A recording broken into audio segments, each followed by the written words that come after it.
Thank you all for joining today's Pediatric Clinical Pharmacology Lecture Series. It gives me great pleasure to introduce our speaker for today, Dr. Robert Choy. Dr. Choy is Director of Research and Development in PATH Center for Vaccine Innovation and Access and leads PATH's Drug Innovation and Access Initiative. He has spent more than 15 years at PATH working with industry and academic partners to advance vaccines, drugs, drug delivery systems, and diagnostic tools to reduce the burden of infectious disease in low-resource settings, including enteric and diarrheal diseases, COVID-19, and HIV/AIDS. Dr. Choy also leads PATH's effort on implementation of controlled human infection models to accelerate vaccine and drug development for global health. He is the principal investigator on the NIH-funded MAPs for Peds project to develop microarray patches for delivery of long-acting pediatric antiretroviral therapeutics. Before joining PATH, Dr. Choy spent 10 years at the San Francisco Bay Area-based biotech company, Exelixis, excuse my pronunciation.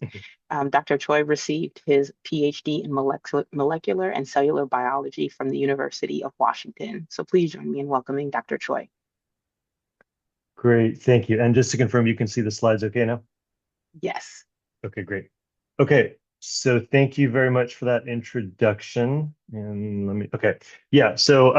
me just start out by saying the work I'm going to talk about today is definitely not just mine, but involves a very large team, which are listed here. Myself and a number of my collaborators at PATH. We also had worked with a large group at Queen's University Belfast in Northern Ireland, partners at the Center for Disease Control and Prevention in Atlanta, and in Pharmacology. Just to state up at the top of the funding acknowledgement, all of this work, the MAPS for Peds project, is funded by a grant from NIH.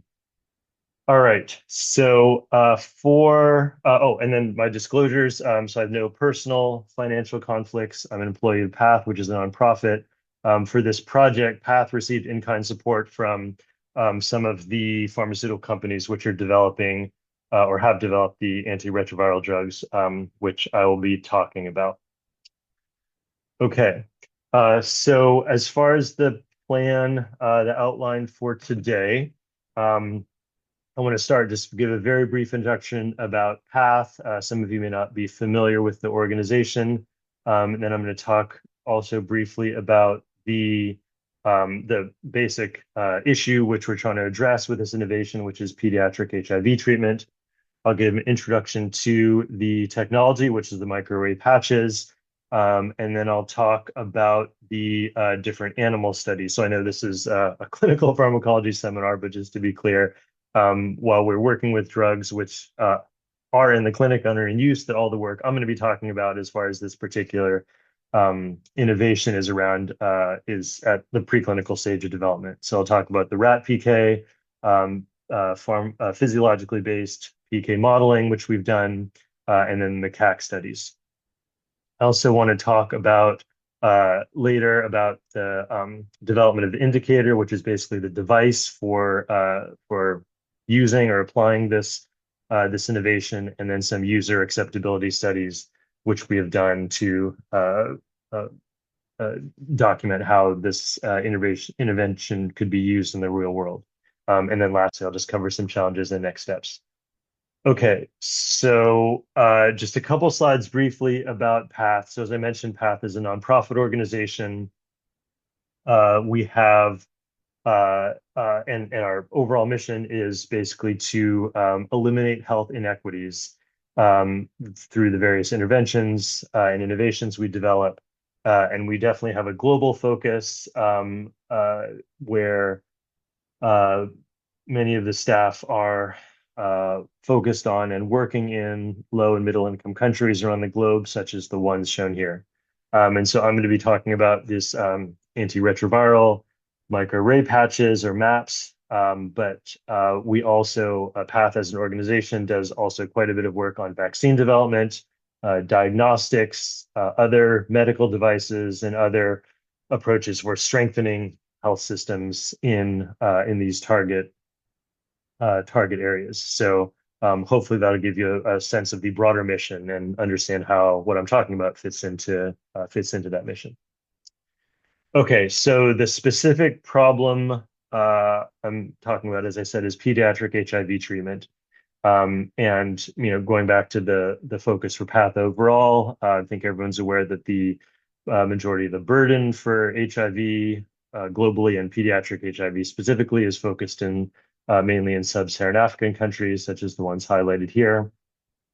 Um, and so while there has been great progress in accessibility and availability of antiretrovirals in general, there are still approximately 1.4 million children who are living with HIV, and more than 40% of those children are still not receiving effective treatment, even though it is available. And so to highlight that gap a little bit further on this slide, um, this highlights in some high-burden countries the difference um, uh, in receiving treatment between adult versus pediatric populations. So I think you can see in most of these countries, there is a gap where children in general are less likely to be receiving effective therapy. Okay, so what are some of the reasons for this? One is inappropriate formulation. So, of course, for adults, you can give oral tablets, they can just swallow, that's no problem. For children, especially very young children, that's not an option. Poor palatability remains an issue for some of these compounds. So even in cases where there are oral suspensions available, that they're um, uh, not available or not as palatable. And so we need other innovations. And then lastly, non-optimal dosage forms. Um, the uh, in a lot of cases, we're looking at having to use like crush tablets or other things which lead to inappropriate dosage and not adherence. And of course, for antiretrovirals, we're talking about on a daily basis. And so to highlight that a little bit more, on the next slide, um, this is some examples of the current treatment recommendations for ARV treatment and prevention. And so, for example, for treatment of pediatric patients, one of the typical standard of care would be this fixed dose combination of three drugs. And while this is a big advantage compared to what has been used previously, it still results in having to uh, give a pills once a day for the patients. And then in contrast for prevention regimens, um, particularly for kids which are born to mothers with living with HIV, for kids which are low risk, this still involves a few mils of syrup given twice a day. And for kids at high risk, meaning for kids born to moms with uncontrolled HIV, basically they get on a three-drug regimen right away. And this involves, as you can see, multiple different types of um, oral suspensions and giving a few mils or up to 5 or 6 mils. And so, I think for many people, taking a few mils doesn't seem like that big of a deal, but I can definitely say from personal experience, having to give small children even a few mils of a suspension can be problematic. And of course, for life-saving medications like this, which have to be given, consistently on a daily basis, um, this is, this can present some challenges. And I think these are all factors which contribute to that figure, which I mentioned about, 40% of kids not receiving effective therapy. So our goal for this project is really to develop other delivery systems, such as the microarray patches, which could overcome some of these challenges and make it easier and more effective to deliver antiretroviral therapy to pediatric populations. Okay, so talking a little bit more about the microarray patch technology specifically now. There are a number of different types of maps which are in development. The one I'm going to be talking about today is specifically around dissolving maps, and the scheme for that is shown in the images on the left side. So basically, in this technology, the active ingredient, the ARVs, are incorporated into a biocompatible matrix, which can be formed into these needles. And so, and in fact, a large portion, in some cases, around 50% of the needle itself is made up of the active ingredient. And basically, the idea here is these insert through the stratum corneum and penetrate down into the dermis, and the interstitial fluid basically will dissolve the biocompatible polymer and then release the active ingredient into the dermis, and then it's then taken up gradually into systemic circulation, and the patch can just be peeled off. And so one prototype is shown in the images on the right side of the slide, and you can see that the patch or the needles are, on the order of a few hundred microns in height. So these basically can penetrate the skin, and we usually say they're either pain-free or, greatly reduced pain. They're not stimulating sensory neurons in the way that a traditional injection or subcutaneous injection would. So they have a great advantage for delivery, again, for pediatric populations in particular. Okay, let's see. So as far as where this technology is currently, there are a number of projects which are still at the preclinical stage. There are a few MAPs delivering therapeutics which have reached clinical development. Unfortunately, for various reasons, none of those have actually been approved and gone into commercial use yet. They didn't meet endpoints or didn't obtain regulatory approval for various reasons. And so right now it's really the focus is really on different preclinical projects, including our antiretroviral project that we're doing in collaboration with Queen's University, Belfast, and then some other ones which are listed here as well. More clinical work has actually been done using microarray patch technology on the vaccine side. And as you can see, there's a number of different indications, vaccine antigens, which have been delivered by MAPs in clinical studies coming from a number of different manufacturers. The one which is the most advanced is the measles rubella MAP, which there's actually two different companies developing that, and those are in advancing to phase 2 studies at this point in sub-Saharan African countries. And so there's certainly some differences and similarities between the vaccines versus use for therapeutics. But for what I'm going to be talking about today, the focus is going to be mainly on the therapeutic development. Okay, so specifically about antiretroviral MAPs, we developed this target product profile to think about what the criteria for the product would look like. And so the indications that we're thinking about are either treatment or prophylaxis for pediatric HIV. We're talking about kids everywhere from neonates up to 12 years old. After 12 years old, basically, kids would be eligible for adult treatments in most cases.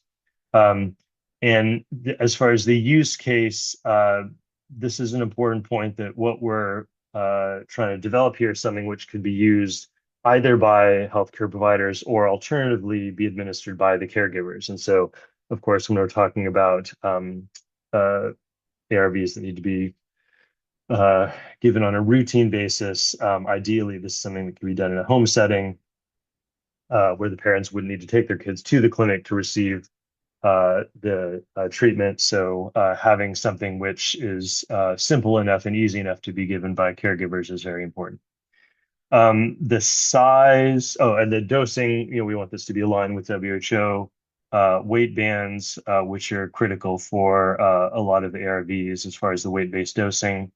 As far as the size, based on some acceptability studies, which we've already done, we're estimating that 7 square centimeters is probably the largest acceptable size for newborns. And then the idea is that for older kids, they'd get multiples of a 7 square centimeter size patch.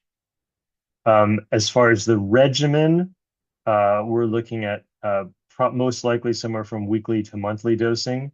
So again, the way that we're thinking about in comparison to a daily or sometimes twice daily oral suspension, we think that there would be a big advantage to something that's given much less frequently, like in a weekly or monthly regimen.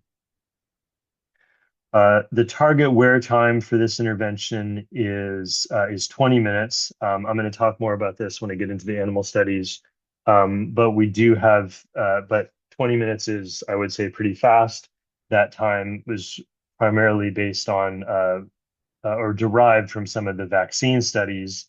The main difference, I should have mentioned in the previous slide, but the main difference with vaccines is that the absolute mass of active ingredient you're delivering is much, much lower compared to most therapeutics. So for vaccines, we're usually in the micrograms or tens of micrograms, whereas in for vaccines, we're in the tens of micrograms, whereas for therapeutics, we're looking at milligrams or, ideally tens of milligrams to try to deliver by a MAP. So what that means is that the wear time may need to be longer for a therapeutic where you're in the milligram range. On the right side, this just shows the image down in the bottom right corner is optical computed tomography where you can look um, in an ex vivo porcine skin model, and you can actually image in real time the penetration. So this is one of the ways that we evaluate the function and can document the application of the maps in an ex vivo model. Okay, so talking specifically now about the active ingredients that we're considering for administering with the MAP technology. We have previously done quite a bit of work on cabotegravir and ropivirine. So these are two drugs. They're approved as a combination for 12 years old and up in an intramuscular injection. And then ropivirine is now available for down to 2 years old is as a dispersible oral tablets as well. And then more recently, and for most of the animal studies I'm going to focus on today, the work has been on lenacapavir and islatravir. So these are two newer drugs. Lenacapavir was approved recently for both treatment and prevention in adults. Islatravir is still in adult treatment phase 3 trials, which are ongoing. I think it's expected to be approved pretty soon, possibly as soon as by next month. And then MK-8527 is an analog of islatravir. Islatravir ran into some safety signals in the phase 3 study. I think those have more or less been addressed. But with this 8527 analog, the safety profile seems to be improved, and while maintaining some the excellent potency of islatravir. And so it seems like going forward that islatravir is mainly going to be used for treatment, whereas 8527 is being developed for both treatment and for prophylaxis because of the better safety profile. And so the work we've done up to this point has been just on lenacapavir and islatravir, but we're certainly thinking about future studies with 8527 as well. Okay, let's see. So moving on to the specific aims for this project that we've been working on over the past couple of years now. Um, uh, so as I think I said, we did rat PK studies and then used that information to inform PBPK modeling for human dose estimation. And then the second aim was around macaque studies, looking at PK and antiviral efficacy, and then using that information to further refine the modeling. And then lastly, user acceptability studies, and let's all talk more about those towards the end of the talk. And so where we are currently is that we've completed the macaque PK studies and use that in incorporating into the model, PBPK model. And we haven't gotten to the antiviral efficacy, which for reasons which I'll explain in a little bit. So to say more about the actual manufacturing, to explain how this is done, the uh, basically whatever you can imagine as far as design can be done through computer aided design, and then we make use that to make a mold, and then you take the drug loaded hydrogels and then cast that into the molds. And then usually you put a base plate on top of that uh, for the structural stability and also just to make it more drug use efficient. And then you dry that, and then you have the microarray patch. And so here's some images of actual lenacapavir and islatravir containing MAPs. I would say we have developed a reasonably consistent manufacturing process, although this is still, done at a bench scale. We're not at a commercial process yet, although that's certainly something that we would look forward to in future development. So the first things we want to look at are the mechanical integrity, so the ability of the MAPs to penetrate skin. And so we would typically use ex vivo porcine skin as a model for that before going into in vivo studies. And then just look at the ability of the MAPs to dissolve and to deliver the payload in those different models. Down at the bottom is just some examples of different types of geometries, which we tested, and we actually tested quite a few, but these are just some of the ones which rose to the top. So you can see they have different, slightly different geometrical parameters, the tip length and width and spacing, and the different shapes and numbers of the microneedles. But basically, what we're trying to optimize here is, the ability to load the drug and then deliver when it's dissolved in after insertion in the skin. Okay, here's a little bit more about the drug loading and deposition specifically. So for islatravir, in a 0.5 square centimeter map, we're loading around 2.5 milligrams. And then based on ex vivo deposition, we're delivering around 35% of that mass into the skin. And so I'll get to some comparisons of that when we get to the in vivo work. For lenacapavir, there's actually some different formulations and salt forms, which we looked at. And you can see the salt form is the sodium salt is the one which is used in the commercial product. So we ultimately decide to move forward with that one, even though the percent efficiency is a little bit lower. The absolute mass is, I think, comparable to some of the other suspensions. And then so we have the OCT images showing in both cases for lenacapavir and islatravir maps, so they can insert effectively in ex vivo pig skin. Okay, And then stability testing. So I forgot to mention one of the other advantages of this delivery system of the MAP platform is the thermal stability. So we don't need to worry about cold chain or anything like that.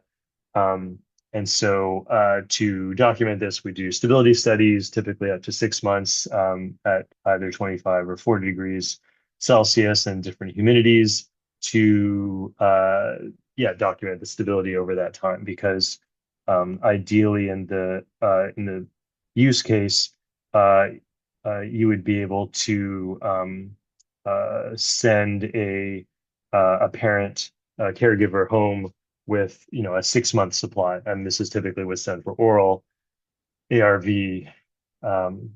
administration. So we want to do something comparable with the microarray patches. And so basically, these studies just document that the maps are stable over 6 months. There are some variations at some of the later time points, but we think this is actually probably more due to inherent variations in batch-to-batch variations because of the bench scale manufacturing. This would be smoothed out with industrial scale manufacturing or larger scale. And then in the middle, the second and fourth graphs here is showing the height reduction, which is basically measuring the mechanical strength after a fixed force compression. And so we show that over time, the maps maintain their mechanical integrity. Okay, so now I'm going to get into some of the actual PK data.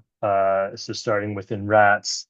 So we first looked at lenacapavir and comparison between MAP and intramuscular injection delivery. For the MAPs, we applied 4 MAPs, which was about 10 milligrams, and then calculated that about 1.8 milligrams that was delivered. And that's based on analysis of the used maps afterwards. And so basically what we showed here in the rat study was that we were able to achieve concentrations above the therapeutic target. So of course this therapeutic target is in humans, but this is just a initial proof of concept. But we were able to achieve those levels for at least 1 week with the MAP delivery.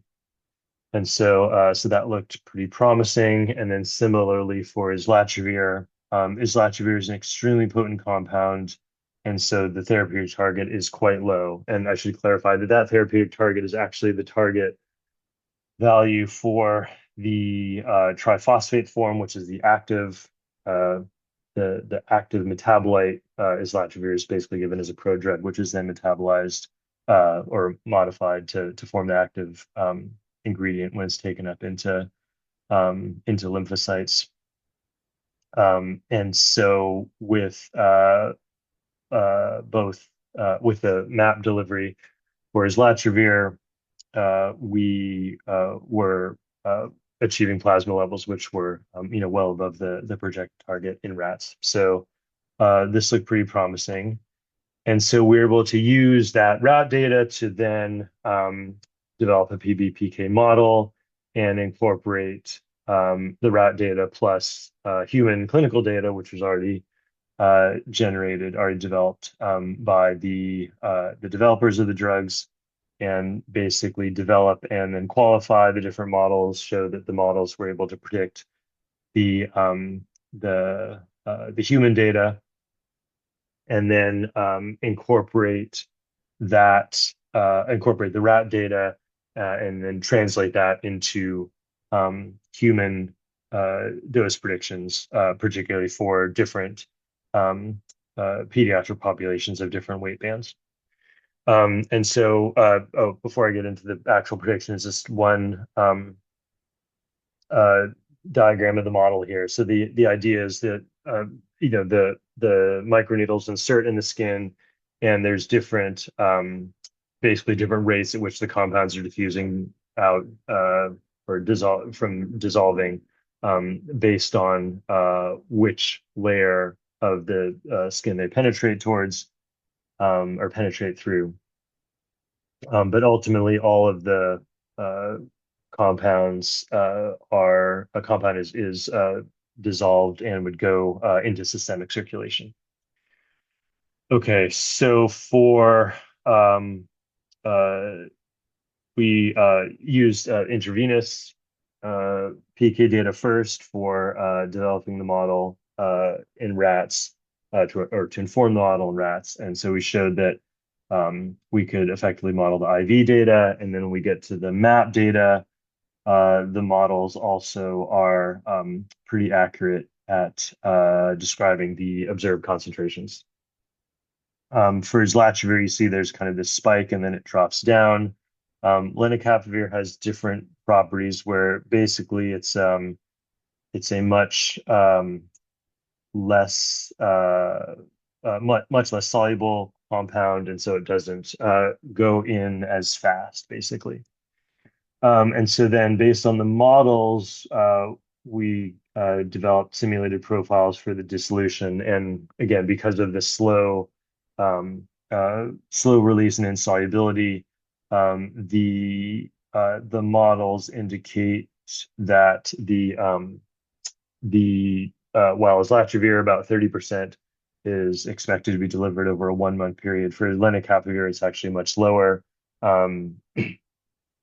There's still some things we don't understand about exactly how this model is or why we're seeing this kind of profile. But for the human predictions, we had to also incorporate data from subcutaneous injection delivery because the model itself for lenacapavir wasn't sufficient to inform the translation. Okay, so then we took it to the translation, and basically what we do here is look in virtual populations and aim for 90% of the virtual population to achieve the target threshold concentration. Excuse me. And so we're able to do that for both islatravir and lenacapavir. In this case of islatravir, it's the active metabolite. And then we come up with the dose predictions. And so for islatravir, for the various weight bands, the predicted dose for the youngest kids, which basically be newborns, comes out to about 1.6 milligrams, and then up to 8 or 10 or 11 milligrams for the older kids. So, this would involve one or a few MAPs for the older kids. And so we think this is in a acceptable number, which would be easy, would be feasible to deliver. And again, the focus has really been on the youngest kids, and so of course that's where we need the fewest number of MAPs. So we're pretty comfortable with these predictions and demonstrating the feasibility. And because of the rapid dissolution of islatravir as a more hydrophilic compound, we can achieve the target plasma concentration pretty rapidly, within 5 days. For lenacapavir is a little bit of a different story. The projected doses were quite a bit higher because of the slower dissolution. And basically, you can see that even in the youngest kids, smallest kids, the number of MAPs required, 30 would basically not be, feasible, let alone trying to apply hundreds of these things. There's just, simply not enough square surface area, and feasibility is not there. So for lenacapavir, we came up with an alternative strategy, which was oral lead-in, and actually this is similar to what's used for the currently approved subcutaneous injection formulations for adults, where they have an oral lead-in and then maintenance with the sub-Q injection. So for MAPs, for lenacapavir MAPs, we projected that with 2 oral loading doses, 14 days apart, in parallel to initiation of the MAP treatment, that this would greatly reduce the dose you had to deliver by the MAPs for maintenance and bring it down into a much more feasible, small single-digit numbers for the youngest kids. And so this is something that we would have to think about going forward for for eventual clinical use. But the key thing is that the estimated doses and numbers of maps are well within the range which is feasible. Okay, so that is all I'm going to say on the rat and the modeling. I'm going to move on to talking about the macaque studies. So the basic study design here was studies in adult macaques. So I should clarify that even though the ultimate goal is for pediatric treatment, just because of the complexities of working with juvenile animals, we started with adult macaques as a model system here. And basically stage one was looking at PK, and then the goal was to move on to stage two for antiviral suppression. So I'll talk about that in a little more detail. The main issue we encountered when we got to the macaques is around the methods for actually applying these to the animals, and the limitations around how long it can sedate animals for, and basically, if they can remove them. Because while the application we think is painless, it's still, the animal still senses there's something there. And so this had an impact on the wear time and the PK profiles we saw. And so basically, in the facilities where we're working, the maximum sedation was around 2 hours. And so we initially tried a 2-hour administration period where the animals would be sedated during the time that the MAPs are being applied, and then we remove them before they come out of sedation. And as you'll see in the next couple slides, basically that wasn't effective. We needed to have some way of applying the MAPs for longer than 2 hours, the maximum sedation time. And so we tried a number of approaches to prevent the animals from removing them. And ultimately what we landed on was these jackets, which are shown in the image here. And this was effective in preventing the animals from removing them, so we could sedate them, apply the patches, and then put the jackets on, and then this would enable a longer wear time for the MAPs. Okay, so getting into the specific results, so I'm showing lenacapavir first. And so basically with the 2-hour wear time, we did not see any detectable plasma levels for lenacapavir. So again, this was the reason we wanted to look at longer wear times. So you may recall I was originally talking about a 20-minute wear time, not hours. And so I think it's clear that at this stage, or for the current formulations, we needed a longer time to give the MAPs a longer time to dissolve. And so when we're able to do that with the jackets and going to the 24-hour wear time with lenacapavir, we did see detectable levels in the plasma of all animals, which was great.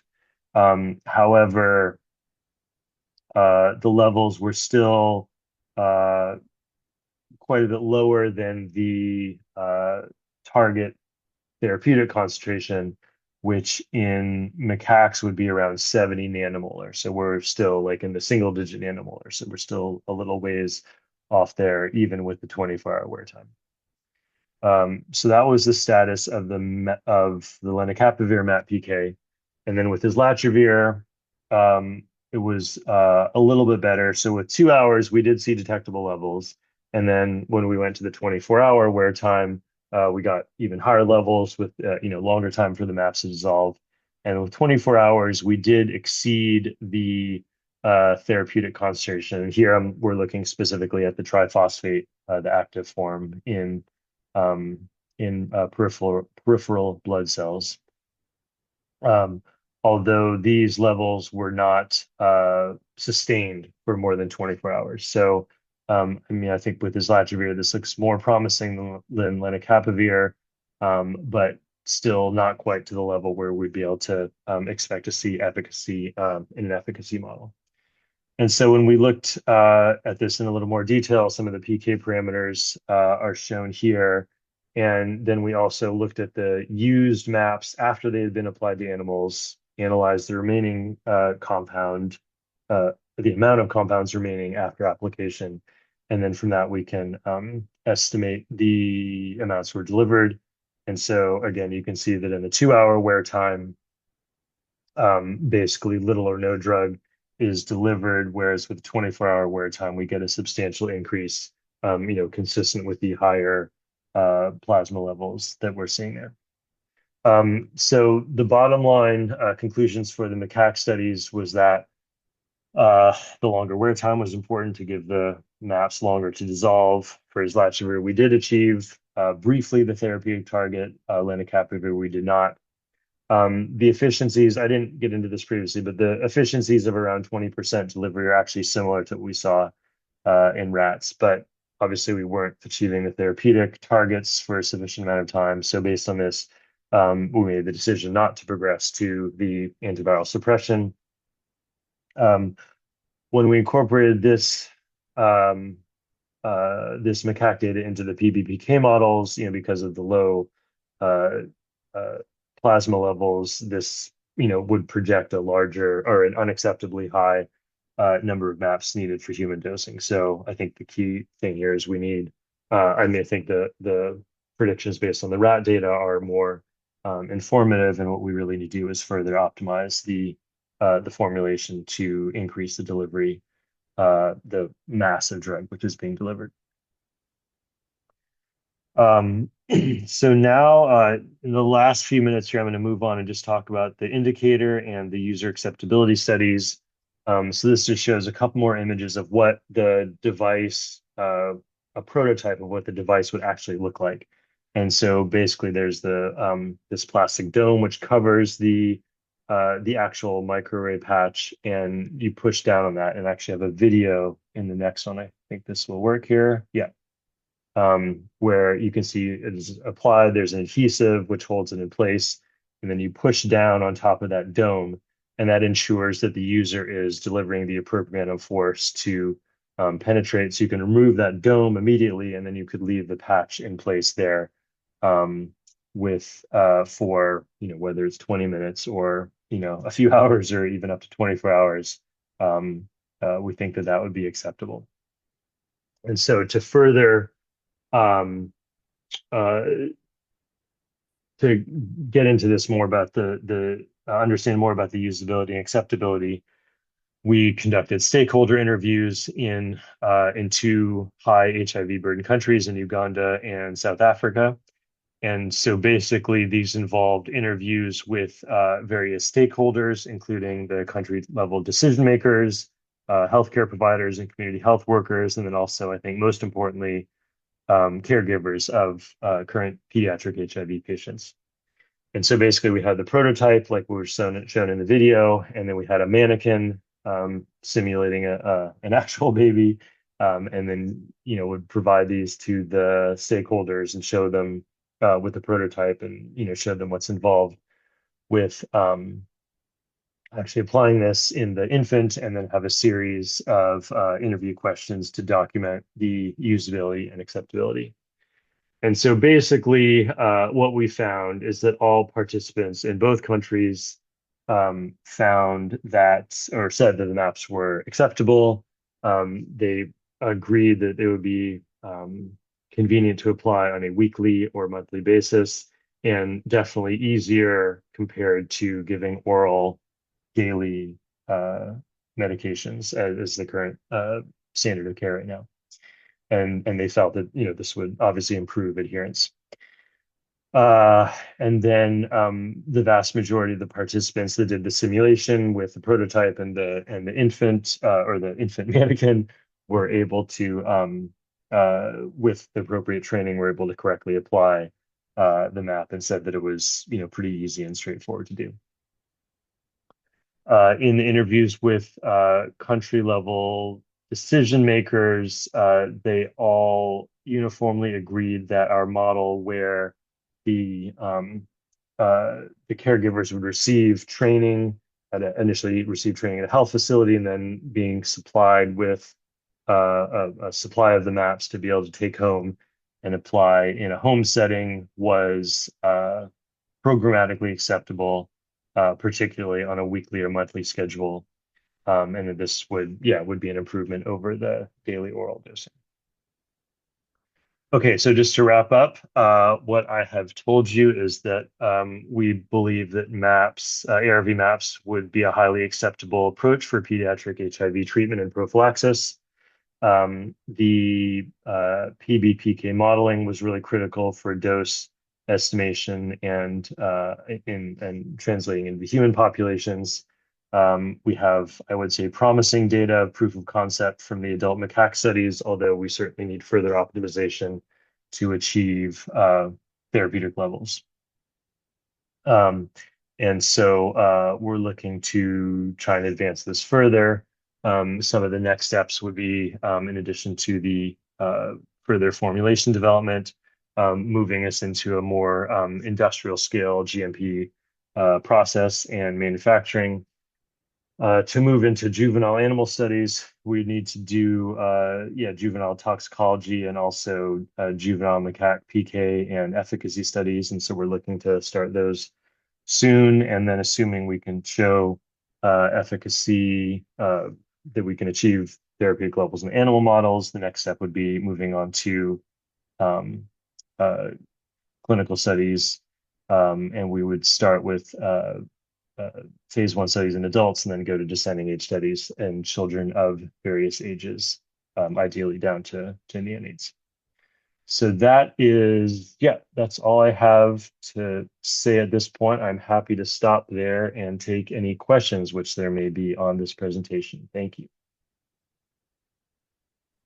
Thank you, Dr. Choi. This was, a really outstanding and insightful presentation. I think your work is both innovative and impactful. And I know you mentioned as a team, but we're truly appreciative for you sharing your expertise and your vision with us today. Thank you. It's been my pleasure. Wonderful. So, if you wouldn't mind, we can go ahead and get started on Q&A. I see one question in the box already, and I have a couple of my own. I just want to remind our audience, if you do have a question, please feel free to go ahead and put it in the Q&A box for us. So, our first question, Dr. Troy, is: does obesity impact the delivery of the drug using MAPs? Yeah, that's a great question. So let's see, I'm trying to think. We haven't really looked at that directly in pediatric populations yet. Certainly that is a concern. We did do some other studies um, in thinking about adult prophylaxis, and we did look into that more. I would say that that definitely is a potential limitation because most of the indications or most of the use cases which are being considered are for pediatric populations and particularly for the vaccine delivery studies where they're done, you're talking about very young, less than 1 year old kids in most cases. That's not as much of a concern as an adult population, but yeah, certainly for adult applications that would be. And I did note that there is one company that's working on delivery of GLP-1 agonists through MAPS. And so I'm sure this is something they've looked at and I think is something where we need more data on. But in general, the size of the MAPS should still be sufficient to penetrate into the dermis. Although, and usually this would be, maybe I didn't talk about this too much, but in in other populations, we looked at various places on the body you could apply them. And so I think usually, like in the arm or the leg, is one area that could be feasible. But this is, yeah, something that would have to be looked at more in detail. Wonderful. Thank you for that. I guess sort of sticking along the lines of, the dermis, the skin. You mentioned that, MAP delivery in pediatric populations, really presents unique physiological considerations. So I just wanted to know, like, what challenges have you and your team encountered in maybe developing and validating these animal models, to accurately reflect pediatric skin and the immune response? Yeah. Um, I would say there's definitely a lot more validation which is needed for these animal models. And that is definitely a concern about the translatability to humans. I didn't talk about these studies specifically, but we have done other studies in mini pigs, and mainly just for looking specifically at this point at penetration.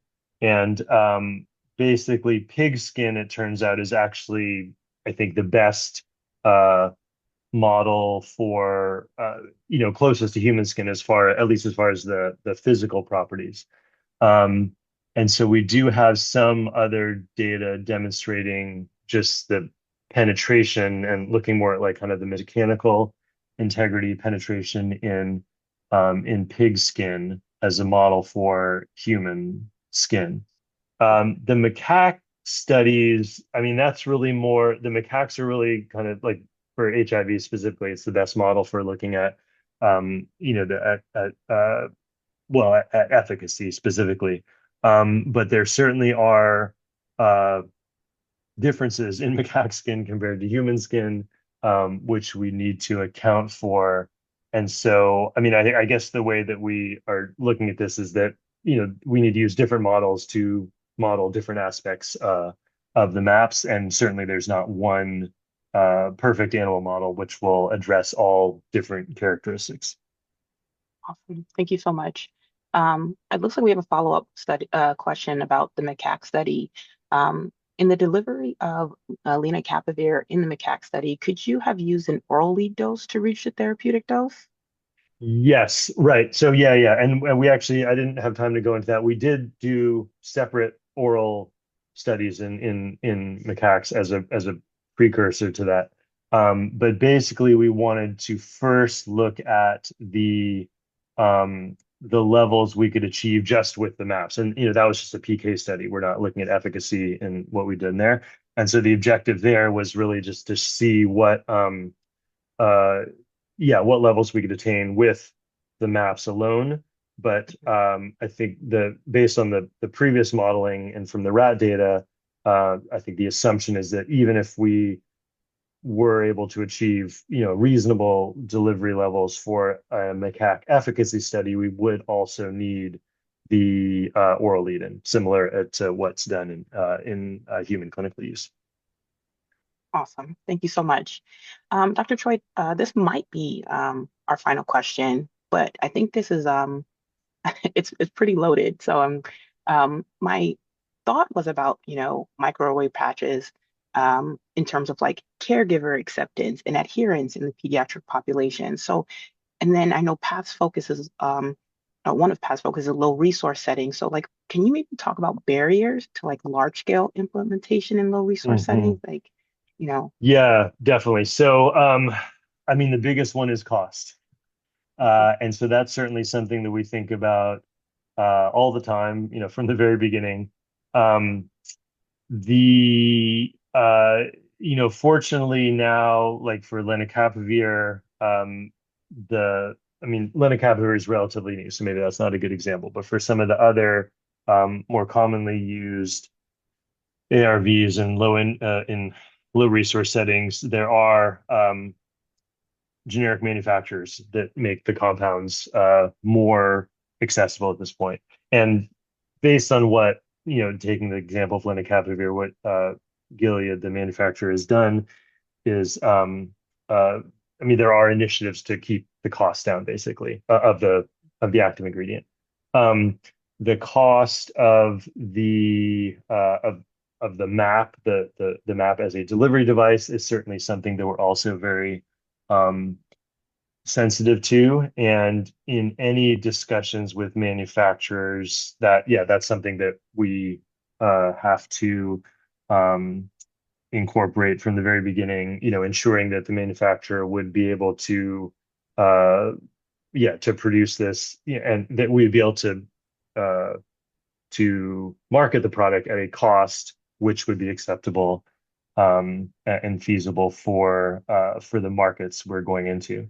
I mean, the good news is that I think mainly because of the vaccine angle, similarly, vaccine delivery for these kinds of products is also extremely cost sensitive. And so, we can, I think there's good data from, at least from the vaccine side, that it is possible to produce these products at a very low cost, where it would be feasible to deliver in low-income countries. For the therapeutics, because of the slightly larger size and things like that, there's, we still need to accumulate some information on that, but certainly the cost, making sure we can do it at a low cost is a critical piece. And I mean, from everything we've done up to this point, it seems like it should be feasible. But we certainly do need to generate additional data on that, around cost of goods. And that's something that, that we do when we're thinking about engaging with a commercial manufacturer. That is something which is front and center for sure. Awesome. Dr. Choy, this has been such a great presentation and discussion. I mean, you're doing amazing science, and I think the impact that you're having, in the areas of health and our pediatric populations is fantastic. So, just really want to thank you for your presentation today and sharing your thoughts. Really great work. Thank you very much. It's been my pleasure. Really enjoyed the opportunity. Wonderful. So I just want to thank our audience for being here today. As a reminder, our next public lecture will be March 25th. It's titled 3D Printing and Bioprinting, Examples, Mechanisms, Quality Control, and Impact in Pharmaceutics. This will be presented by Dr. Mansoor Khan of Texas A&M University. So I want to thank our amazing speaker today, and I really want to thank our audience for your participation. So I hope you all have a great rest of your day.